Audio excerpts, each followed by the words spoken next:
last night we were talking at dinner table, and Bill Oliver said, love the statistics, but they ain't doing the job. He's exactly right. The statistics we've been looking at, and some of you have seen them. We've given you the membership growth index. We've given you all the other statistics that go along with what's happening in our clubs and membership. Now, some of you new folks haven't seen that, and I understand, but that's probably okay. I can still give them to you, and I can still help you understand what they are and how they work, what they look like, and how it helps you identify clubs that are in trouble. But I don't know if you really need that to know which clubs are in trouble. All you have to do is go to Rotary, and you can look on Rotary Club Central. There is a 5-year report you can look at that shows membership for a club. And it shows you that the club is either doing this, this, or this. And those that are doing this, they're not doing well. So the way we talked about, one time we were talking about airplanes, you know, and if you've got an airplane that is in a downward glide path, if you don't provide some power, some energy to that aircraft, you're going to have what they call premature contact with the ground. And that can happen with us too. We've got to do something to turn it around. So rather than bring up and show you a bunch of numbers and graphs and all this kind of thing like we've done for a while, and this is the third thing we're trying here, really, since I've been membership chair. I want to give you all a recipe that you can take to your clubs and say, here is something you can do for membership, and it will work, because it has worked in a number of clubs that have done it, either in our district and in other districts, okay? And by the way, these are not the only programs. If you want to go contact Bobby McGee at Hartsville and get him to send you what he does, it's working. They are up double-digit members this year, positive double-digit members, okay, net. And it's working. Now that club's what, 60 or so people now? So I can't remember. Is that right, Jaime? And they are doing a fantastic job. Forest Acres, Sandy Olson up there, she got her own thing she's been doing this year, and it's working because she has the energy behind it. She's providing that power to get that aircraft to start climbing again. Okay, Spring Valley, Dennis Raven, those guys, they are doing something with the satellite club, and it is causing that whole club now to increase in membership. It's the power behind it to get that aircraft moving in the right direction. So what I'm going to do is I'm going to hand you out some things. The first thing, Carl, we did this at your club. This is the Who Do You Know exercise, and this is the first step in the recipe for getting your membership heading in the right direction. With the Who Do You Know exercise, you take your club to an assembly, and you sit down and you go through these questions on this form. It's like, okay, put in your name, your phone number, your email address. Then consider all of your neighbors, colleagues, and professional community leaders, all the people that you know, your neighbors. Male and female, what's your occupation? What do they do? Your immediate manager. What about other business professionals within your company? What about community leaders? Do you have anybody that's been in the RITRF program alumni for your club? You know, those kind of things. Professional business associates. Then you got on the back, who's your physician? Who's your dentist? Who's your financial manager and planner? Religious leader, attorney? I mean, it's got all these things on it. You go through this with your club, or have your clubs go through it with their members. They fill out all this stuff. They do not turn these in. Instead, what they will do is go through and pick out 3 or 4 of the names they wrote on here, write them on an index card, give them an index card at the same time. They carry that index card with them because that's their reminder of who they're going to call and who they're going to bring to your membership event. All right? Sorry, they keep these. You keep the cards. I'm sorry, you keep the index cards. They keep these. This is who they're going to invite. They circle the ones. Because with you or your membership chair keeping, or the president of their membership chair keeping those index cards now, you can go back. Johnny, I see you have down here that you're going to invite. How's that working? You got those folks yet? Yeah. It does take some follow-up. It's not going to happen unless there's some accountability and follow-up. Now, it's not like you're beating them over the head. Don't want to do that. It's, hey, did that work? Those folks come. You can get a little excited about it and kind of, but that's what you got to do. That will be the first step in the process. And I've got 7 over here, and 8 over here. Okay. Once you have identified your prospective members and all your members have identified who they're going to invite, then you set up a Discover Rotary, or you maybe go ahead and have it planned out ahead of time when you're going to have your Discover Rotary event. Some people call it the Rotary Information Hour. But you need to have an event, not a regular meeting, not a social. I mean, it can be kind of combined with the social hour or something of that nature, but it has to be a dedicated, this is Rotary type information session. And in that, you're going to give them what Rotary is, where it comes, you know, where they come from. By the way, if somebody asks you what kind of organization is Rotary, what would you say? Volunteer service. Membership organization. Volunteer service. Carl, you've heard my presentation. Rotary is not a service organization. Okay. It is a membership organization. Service is what we do. Service is our product. Okay? Everybody got it? We are a membership organization. And until we, and if you were at, Zone Institute, remember what Barry Rassett, our incoming president of Rotary International, he was there at Zone Institute. He stood up and he said the very same thing. The Rotary is a membership organization. Service is what we do. If we understand that, then we understand that we have to do it. So anyway, you're in this Discover Rotary, and by the way, there is a template for a Discover Rotary presentation on the district database in the files section under DG Gary 2017-18 membership. Under there is a template that you can use to put together a Discover Rotary presentation for your club, specific to your club. Because the first thing is, here's Rotary International, here's a little bit about our district, here's a lot about our club. This is what our club does. And then, here's what it takes to be a Rotarian, to join. This is the cost. Here's the application. And you hand them an application at that Rotary Information Hour, Discover Rotary meeting. Some may fill it out then, some may not. And they take it with them. But you're going to capture their name, you're going to capture their phone number, you're going to capture their email address, all that in the district database under that other members, prospect as a member type, so you can stay in touch with them. All right? So that's how you're going to do that. These are the intentional strategies that we've been using to do that. And on there is the description a little bit of the Discover Rotary program. But the template for it is on the district database. The next thing they're going to do, I was peeking in the window back there. The next thing you're going to do is you're going to plan and hold your event. When you plan and hold your event, what you're going to do is you have to set it up. And it has to be planned out well. Here is a recipe for a successful Rotary membership event. It tells you step by step the pre-planning, the event day, and after the event, what you do. And this thing makes a comment on here that I really think is true. The fortune is in the follow-up. If you don't follow up with these folks, nothing much happens, okay? So I've got copies of this for all you guys too. Take that back. You can make copies of that. And by the way, all these are on the district database in the file section under DG Gary 2017-18 membership. Okay, under that tab.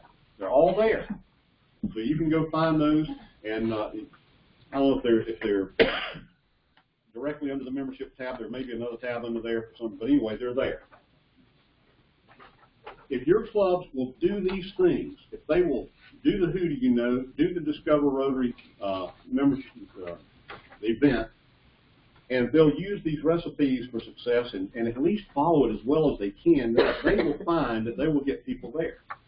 It has been shown time and again that the Discover Rotary, or the Rotary Information Hour event, is successful. It works. People come to that. People join Rotary as a result of that. It's not something you do one time, however. This is something that needs to be done at least quarterly. Some clubs do it monthly. The Big Greenville Club up in Greenville, South Carolina, they meet at lunch on Tuesdays, I believe it is. At 11 o'clock, they have the Rotary Information Hour, the first Tuesday, and they only meet twice a month. So the first meeting of the month for them, which I think is either first or second Tuesday, I can't remember. at 11 o'clock, they have their Rotary information hour, the Discover Rotary, they call it. At 12 o'clock, their meeting starts, and they invite the people that came to the Discover Rotary event to stay over for lunch. So if you're a lunch meeting, that works pretty well. If you're a breakfast meeting, maybe not. Might be a little harder. Okay, but you could have an event in the evening or whenever. All right. Sometimes you do these events, there's a cost associated, right? Available to your clubs, free money, and nobody's taking advantage of it. Two clubs have sent in applications for the membership event grant.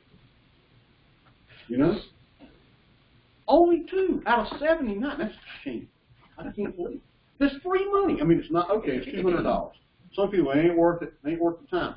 It's one page, about 6 things you have to fill out on the application to send in. It comes to me. I say, yep, looks good to me. I confirm it with DG Gary, and everything goes over to Paul. Paul sends a check.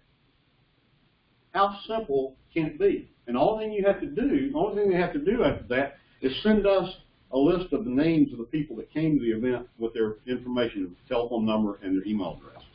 Why do you need to We want to, track the success of it, find out if the money is being used for membership and if it's being used effectively. And B, it's like $15 or $20 a head. I can't remember exactly how we set that up. For the people that come? 10. Is it 10 a head? Okay. $10 a head for the people that come. You need to have at least 20 people there to keep $200 over the course. And this is not. That's the pushback I got. It was that they don't want to guarantee or do one versus the first step is they don't want $200 is not a lot of money for a bigger club, and then the next thing is I don't want to have to worry about guaranteeing 20 people and then having to worry, oh, we only had 10 shows, and then they're having to send back $100. But we're not talking about one event. We're talking about over the course of the year. Okay, so it can be any time from the time they get the money for the next year. From the time we get the application for a year, if they use so it's not like you have to do it all at one time. And if you can't get 20 people to come to Discover Rotary event over the course of a year, then you probably don't need the money anyway. Probably shouldn't even be asking for it. Okay, I'm honest. That's just the way the clubs all think. I mean, they got to get those people out there. Johnny, you probably have 20 people coming to visit your clubs every year anyway. Exactly. okay, we had an event this past Wednesday, and I had a young man right in that 20 to 30 was so excited, and he asked me for several applications because he's going to go out to his friends and get them. But that was a result of this discovery. But they did not have their names. They're not having their names on that chart. I had another man who said, my wife and I both want to join. Okay. But his wife wasn't there, but he was. Okay. Now, that was a result. She didn't come. So can we make those notifications as a result of this many other people? If you get an application from her, from these other people, absolutely. Okay. Okay. Johnny, what our club did was we agreed, the board agreed we were going to do this, and we've just kept the list. So end of the year, we're going to be filing for the money, and here's our list. Yeah, and I'm getting that. I'm getting that from some folks too. And so we're going to ask for it after the fact, and that's okay. Is that okay? That's okay. Okay, that's what Just we send us the information. Here's what we did. That kind of thing. We'll still send you the money. And we had 4 at our Christmas party. Big part? We had 4 people at our Christmas party. Okay. And then did just a little brief Rotary presentation. But you have to do a Rotary presentation of some kind when you're having these events to get those folks in there. Okay? And that's the criteria. You got to do the events. Okay? Everybody with me? Now,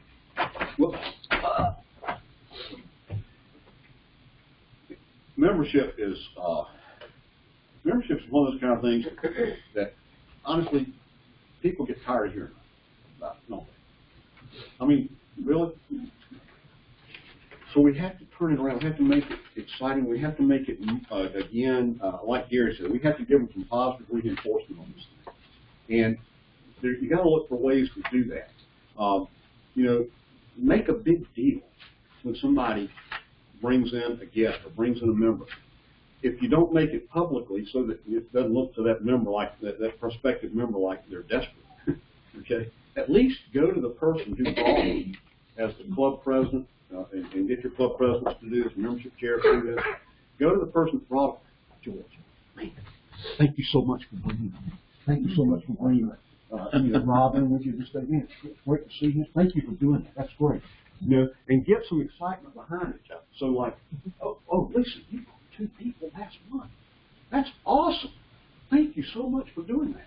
And it's that, if people will start to get excited about it, if your presidents and your membership chairs will get excited about people bringing folks and bringing prospective members, and then when somebody is inducted into the club, get a copy of Sandy Olson's induction thing that Bill said he would get sent out to folks, and we can get that out. She did a marvelous job. I was not there right now. I was not there, but I understand she did a fantastic job with her induction of these folks and explaining, you know, the whole induction process, what was going on in the induction, what they were going to be doing in Rotary, so forth and so on. That's very, very important as well.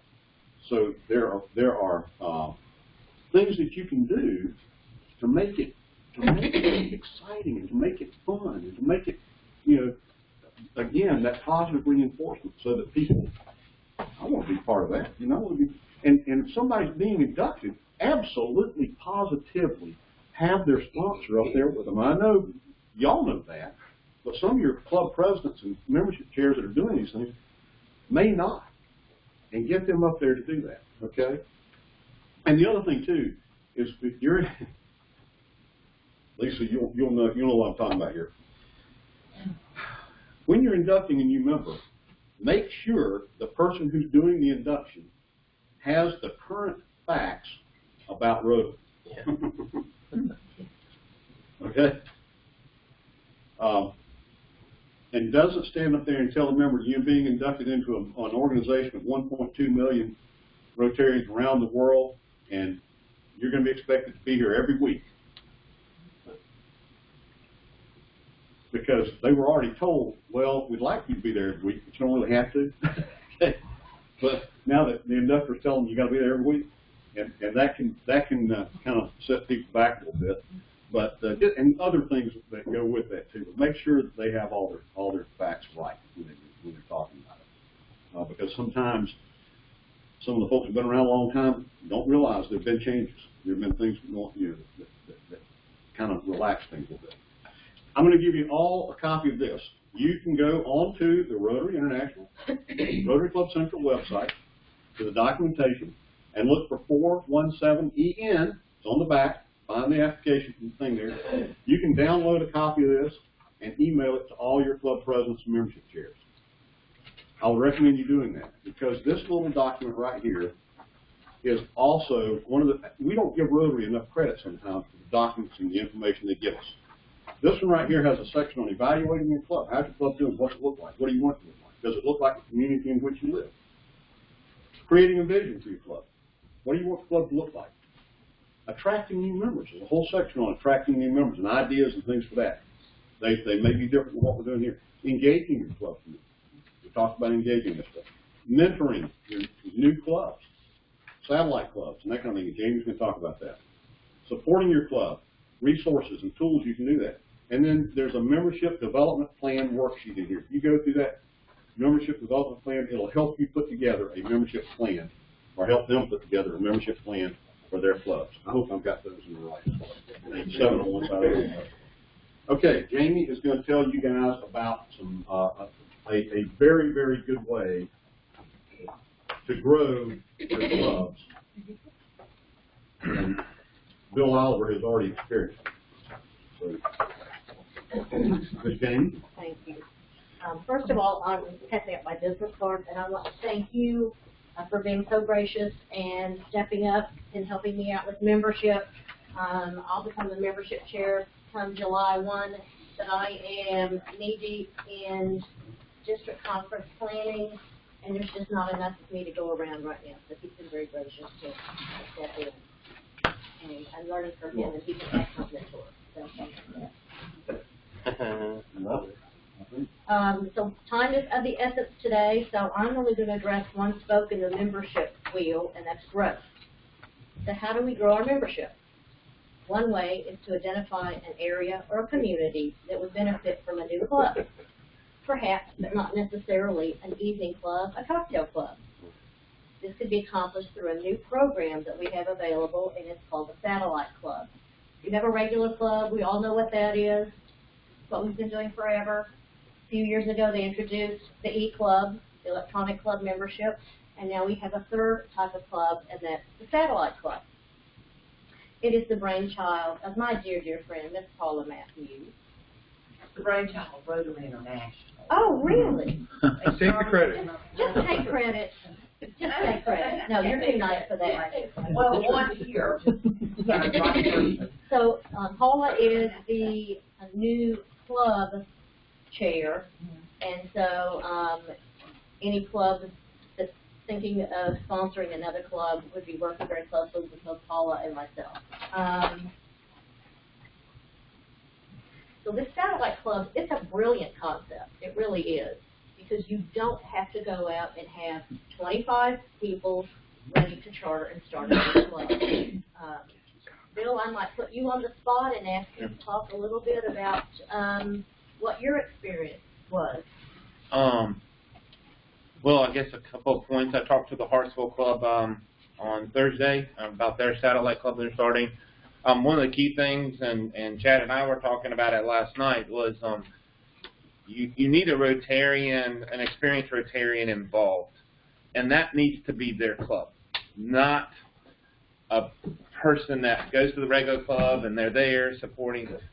In our club here that we have, the 1 week they meet, and it's mainly a social, and they'll talk a little bit of a club events or club things, service. And it's kind of like a, but it's no structured meeting like we have in our regular Rotary. And then the next week they have a speaker. And last week's speaker was, or a couple weeks ago, speaker was from the DMV about the Real ID that's coming.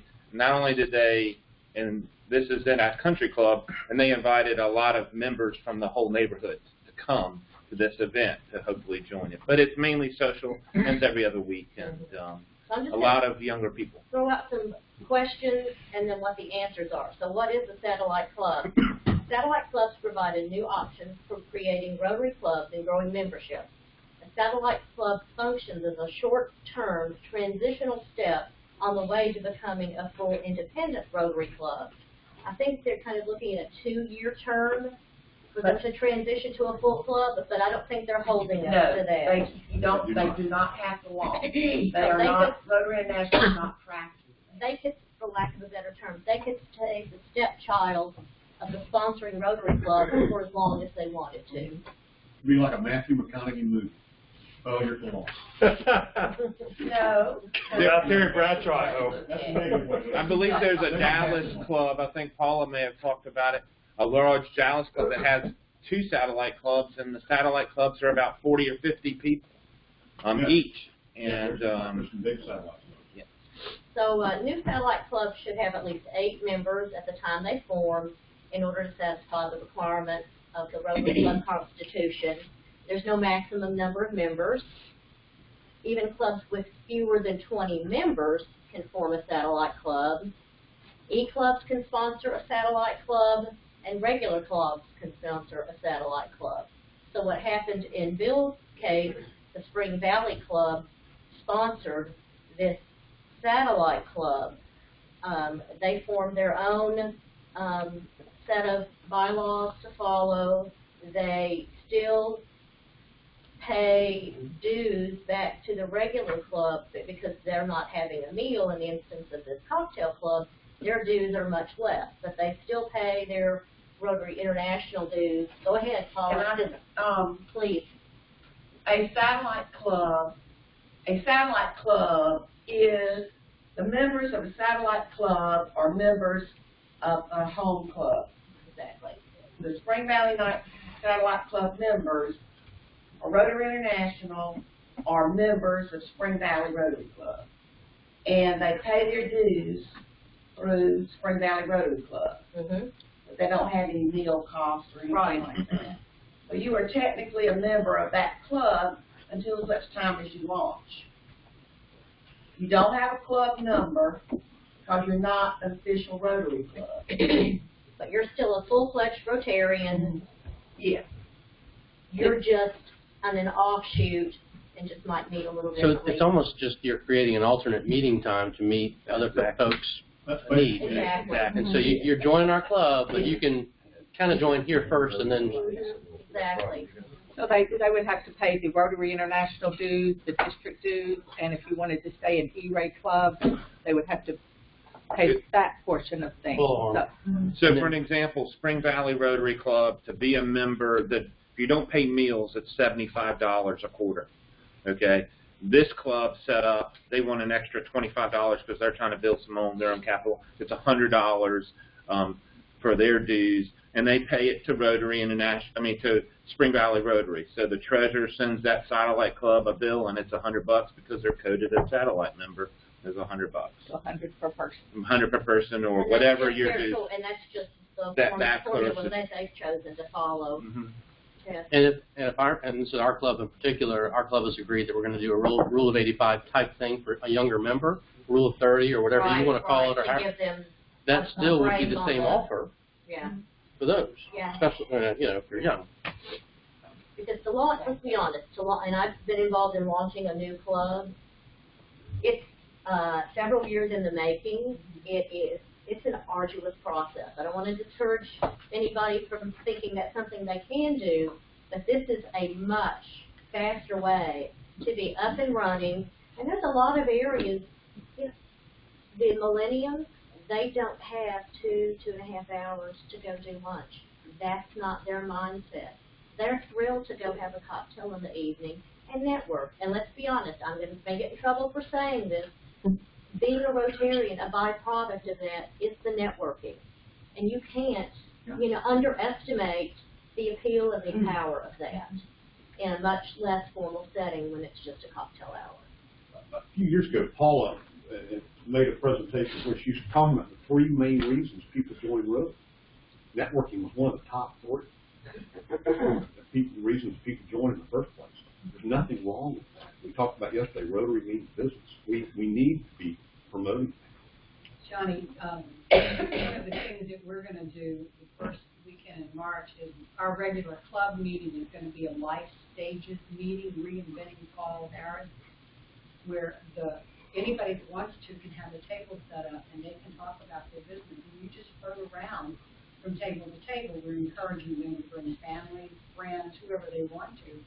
But Almost like a chamber of business after hours kind of thing. exactly, Yeah. we're going to do it in place of our regular meeting, and so it is life stages reinventing Paul Harris, because that's the way it is. James, We'll see how it goes. Yes, sir. What is your position, or what's our position if we have a potential member who's also a member of another civic organization in the community? Is that an issue? I've never heard anything, like Kiwanis or what. No, it's not an issue. I think, if they have that kind of spirit and that, Well, they're interested for a reason. Yeah, it's for networking. Yeah. They're just trying to meet as many people as possible. I really think we've used networking as a dirty word for a long time, and it really isn't. I mean, let's be honest. We can't be in Rotary if we don't have the means and the finances to pay our dues to be here. And it's got to be Jay, something, okay. I'm going to let my dad speak through me, and Yeah. Dad would I love your flip. dad, David Bale. He would flip. And I'll just say I think it's better that we still focus on relationships. Oh, absolutely. And I love maybe Rotary. that's a much better word to Right. call it, relationships. I want to instead build the of network. relationships of trust and accountability with my fellow members, and I will use the insurance and the doctor and the law. Great, but it starts with service above self.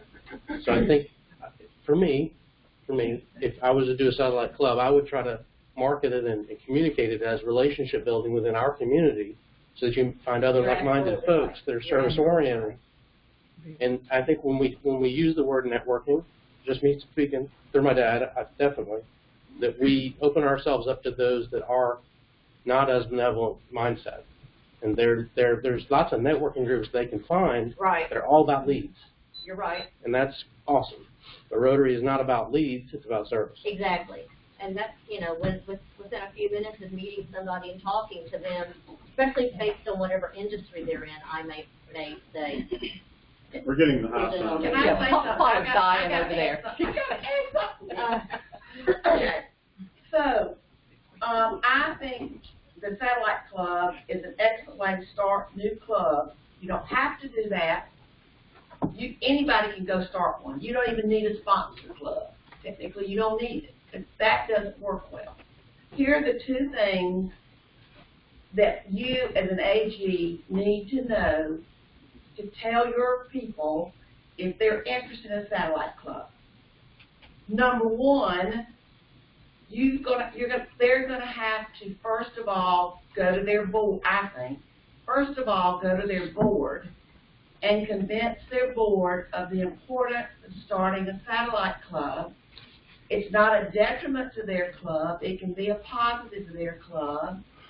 You've got to talk about it, get some consensus, do it the right way. It's about that relationship building and listening, but go to that club first, that board, get that approval.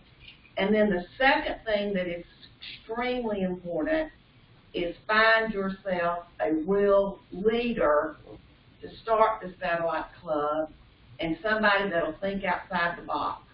And that's what Spring Valley had. We have the right leadership to start it. If you don't have the right leadership, you don't have that board support, I don't think it's going to fly. And the third thing is, if you kind of, if you're going to start one, just kind of let us know so we can keep track of who's doing what. Because that way you can feed each other, like Bill has gone to Hartsville, which I'm happy to hear. So you've got a support system built in here if you want more information about this. And there just wasn't enough time to really talk this completely through today. But yeah, Paul is absolutely right. It was in my notes as well. But yeah, thank you for that. The other thing is, it's not a one-size-fits-all. We got to keep remembering that Rotary now has given us the flexibility for clubs to come up with what is going to work.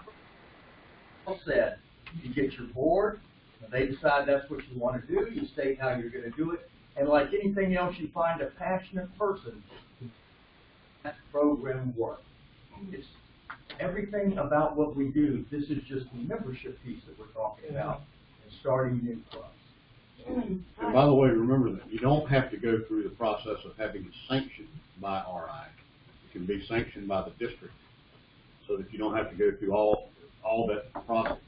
In fact, right now we're finding that DAC-DB does not have a very good means of keeping up with satellite clubs as a separate organization. So as a separate club. So just working on that. We'll make it. It can be an informal. It can be kind of an informal, formal satellite. But it needs to